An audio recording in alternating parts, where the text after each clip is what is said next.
On the 12th of June, 1929, Anne Frank is born in Frankfurt, Germany. She is the second child of Jewish parents, Otto and Edith Frank. Her older sister is called Margot.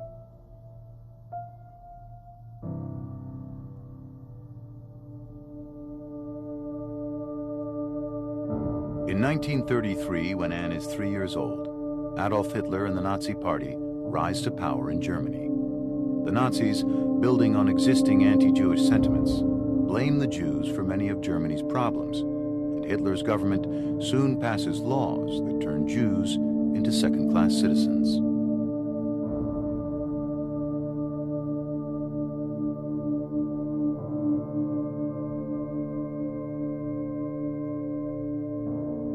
As a result, many German Jews decide to leave Germany and seek refuge elsewhere.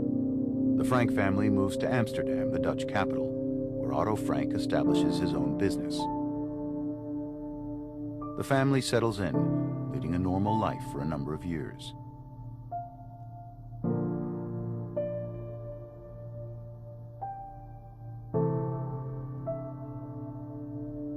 But then, in May 1940, shortly after the start of the Second World War, Nazi Germany invades the Netherlands.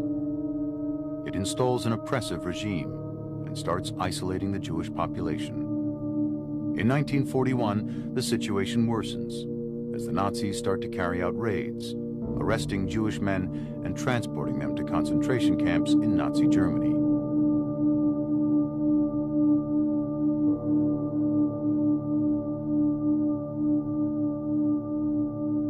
In July of 1942, when Margot receives a call-up notice to go and work in Nazi Germany, Otto and Edith Frank decide to take action. Having already prepared a hiding place in an empty part of Otto Frank's company building, they hurriedly move their family into the secret annex and go into hiding.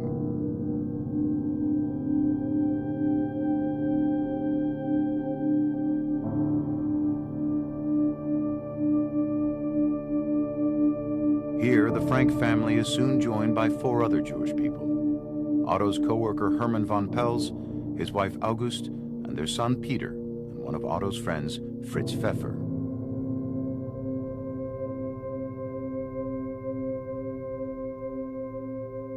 It is this group of 8 people that will live together in the small annex for more than 2 years, sharing the burden of living in hiding with the constant fear of being discovered. All this time, they are cared for by 6 helpers, trusted employees of Otto Frank, who supply them with food and other necessities.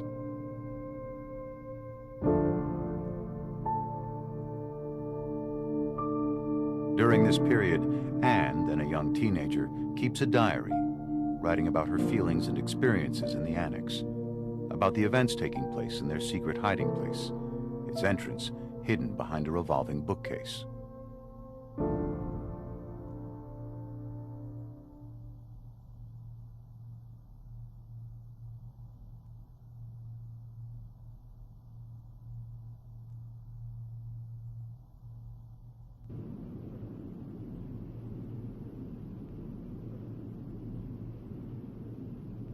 Countless friends and acquaintances are on their way to a horrible destination, night after night.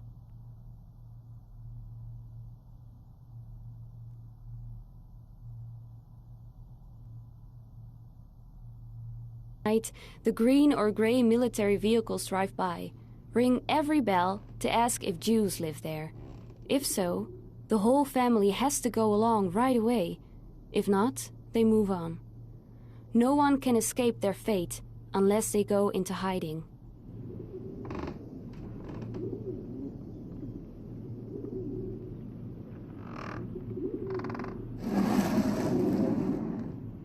Our hiding place has now become a true hiding place. Mr. Kugler, you see, thought it would be better to place a cupboard in front of our door. But then, of course, a cupboard on hinges that can open like a door. Now, when we want to go downstairs, we have to duck first, then jump. After 3 days, we were all walking around with bumps on our foreheads, because everyone kept banging their heads against the low doorway.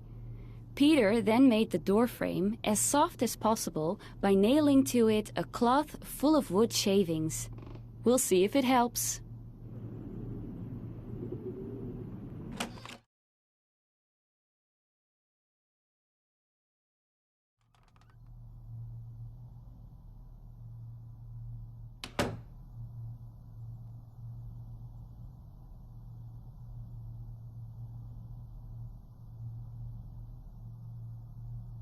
Straight across from the door, a steep set of stairs. To the left, a little hallway and a room, which is to be the Frank family's living room and bedroom.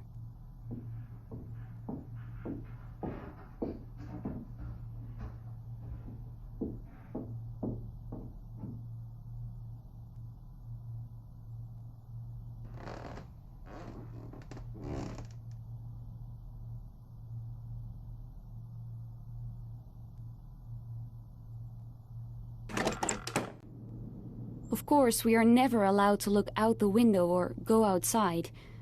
During the day, we always have to walk quietly and speak softly. The people in the warehouse mustn't hear us.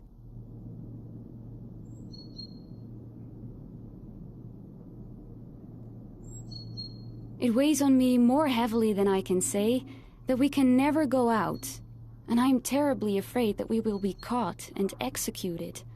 That, of course, is not a very pleasant prospect. We always look forward to those Saturdays, because that's when the books arrive. Normal people don't know how much books mean to someone who is locked up. Reading, studying, and the radio are our only distractions.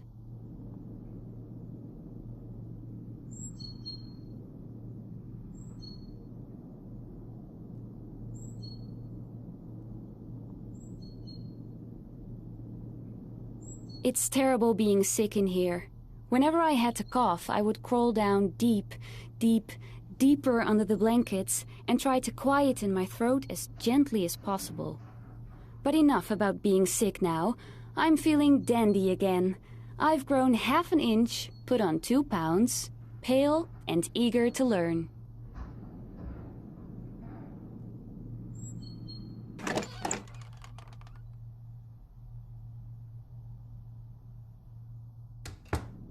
Our little room, with its stern walls, was very bare until now, thanks to Father, who had brought my whole collection of picture postcards and movie stars here beforehand.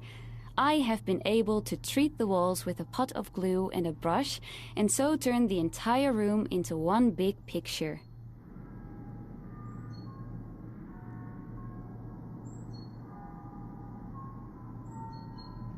Writing lets me get rid of it all. My sorrow disappears, my courage is revived. But, and that's the main question, will I ever be able to write something great? Will I ever be a journalist and a writer? I hope, oh, I do so hope I will, because writing lets me register everything, my thoughts, my ideals, and my fantasies.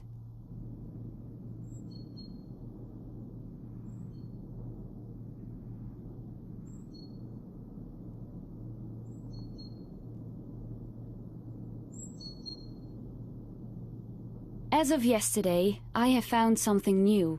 For instance, using a good pair of binoculars to spy on the lighted rooms of the people who live behind us. During the day, we are not allowed to open the curtains even an inch, but when it's so dark, there can be no harm in it.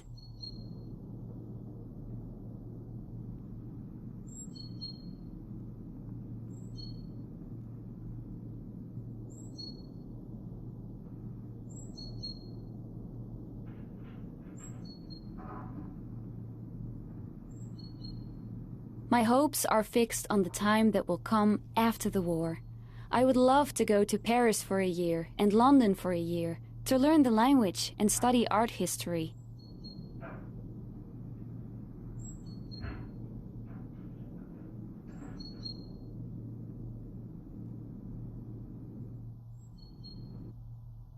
I feel bad for lying in a warm bed, while my dearest friends are out there somewhere, thrown or fallen to the ground. I even become afraid myself, when I think about all those to whom I have always felt so close, and who are now in the hands of the cruelest brutes who ever existed. And that only because they are Jews.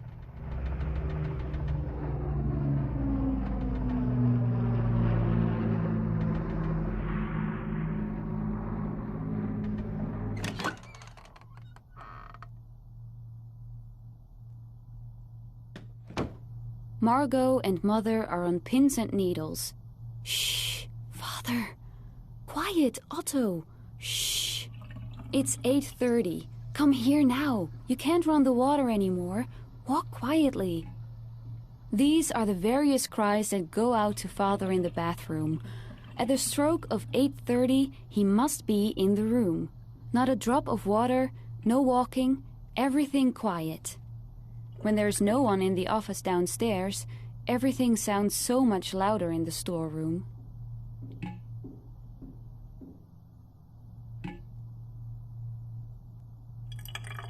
I have changed, and very thoroughly too.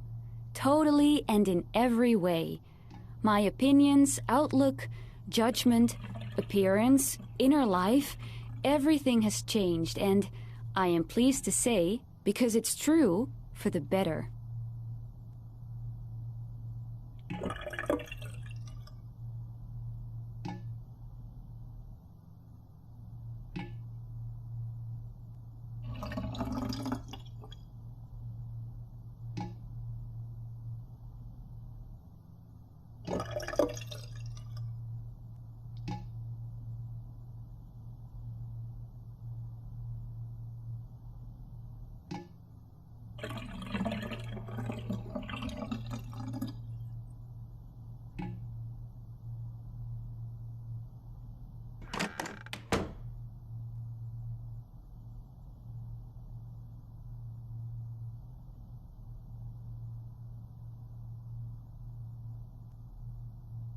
If one climbs the stairs and opens the door at the top, one is amazed to find such a large, light and spacious room in such an old canal house. The kitchen, in other words, and also the bedroom of Mr. and Mrs. Van Pels, the common living room, dining room and study.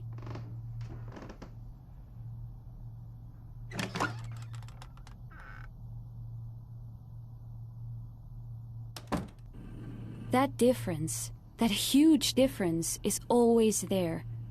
One day we're laughing about the ridiculous side of being in hiding, but the next day, and for many days after that, we are afraid. You can see the fear, tension and despair on our faces.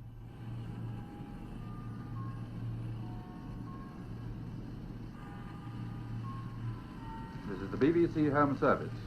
Here is a special bulletin. This is the day. The English radio said at 12 o'clock. And rightly so, this is the day. The invasion has begun. The Annex in an uproar. Could it really be that the long-awaited liberation is on its way?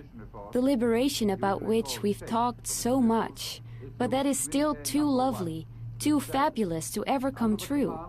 Could this year, this 1944, grant us victory? We don't know yet either, but the hope that springs eternal makes us brave, gives us renewed strength.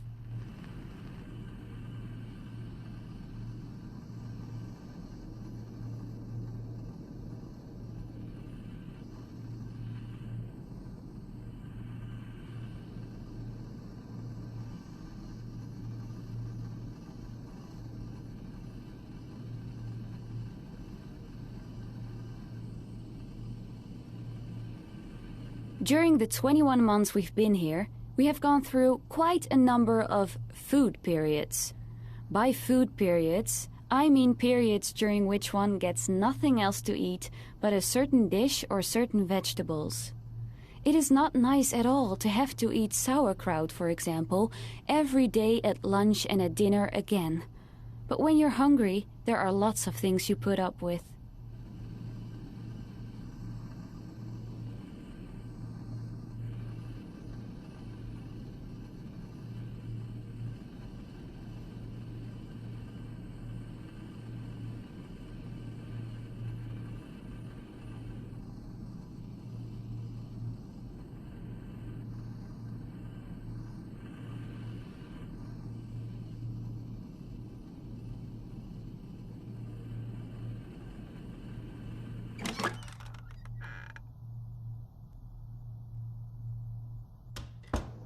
When you knock on his door early in the evening and hear someone quietly call out, "Yes, yes," then you can be sure that when you open the door, you will find him peeking out at you from between 2 steps of the stairs to the loft, and that he will usually continue with a rather welcoming "So."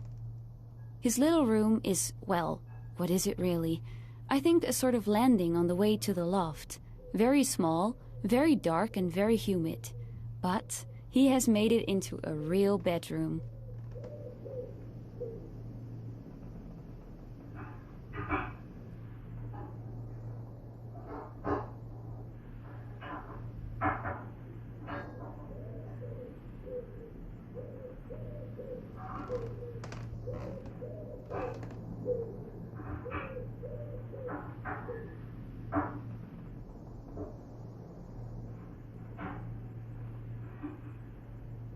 Whenever I went upstairs to Peter's room by daylight, I always found the atmosphere very cheerful. I watched for an opportunity to remain in the room unnoticed and to get him talking, and yesterday that opportunity arose. Peter, by the way, has suddenly developed a mania for crossword puzzles and does nothing else these days. I helped him with it, and soon we were sitting across from each other at his table, he in the chair, me on the divan.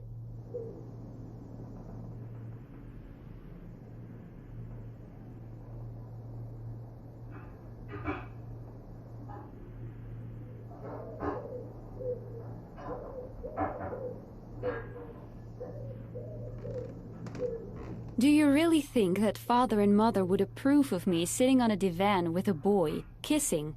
A boy of 17 and a half and a girl of almost 15? I don't really think so. But I have to rely on myself in this case. It's so peaceful and safe to lie in his arms and to dream. It is so exciting to feel his cheek against mine.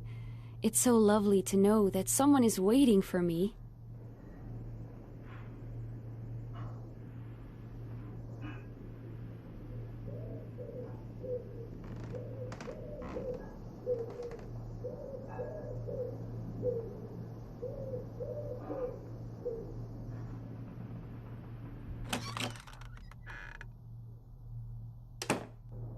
I've reached the point where it doesn't matter much anymore whether I die or whether I live on. The world will go on spinning without me, and I can't do anything to change events anyway.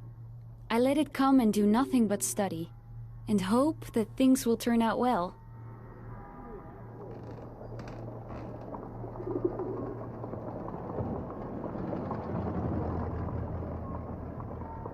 I go up to the loft almost every morning to let the stuffy indoor air blow out of my lungs. This morning, when I went to the loft again, Peter was there cleaning up. He was done quickly, and while I was sitting at my favorite spot on the floor, he came over too. The two of us looked at the beautiful blue of the sky, at the bare chestnut tree with little drops glistening on its branches, at the seagulls and other birds that seemed made of silver in the sunlight, and all of that moved and touched both of us, so that we could no longer speak.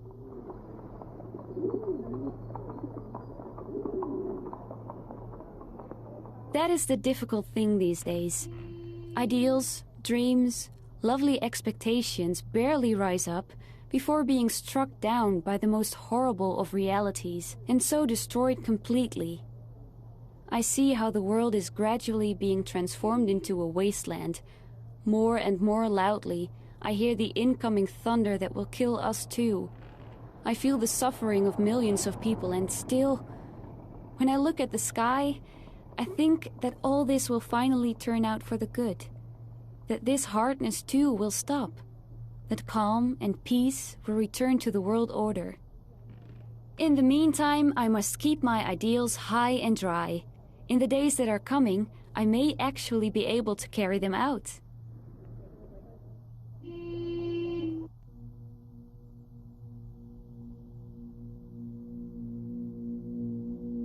On the morning of the 4th of August, 1944, the hope Anne is holding on to is suddenly all lost.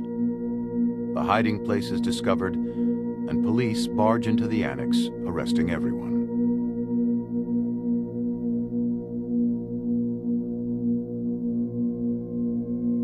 The group is transferred to Auschwitz, and men and women are separated upon arrival.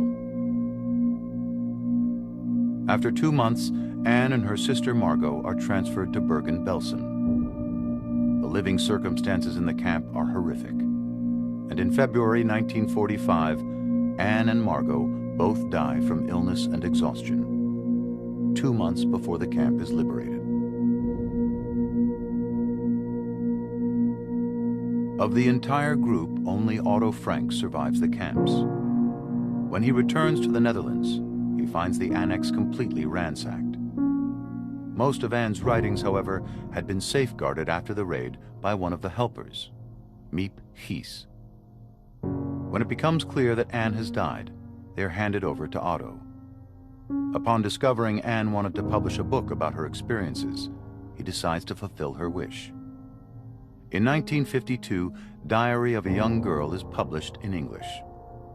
It will become one of the most read books in the world, translated into more than 70 languages.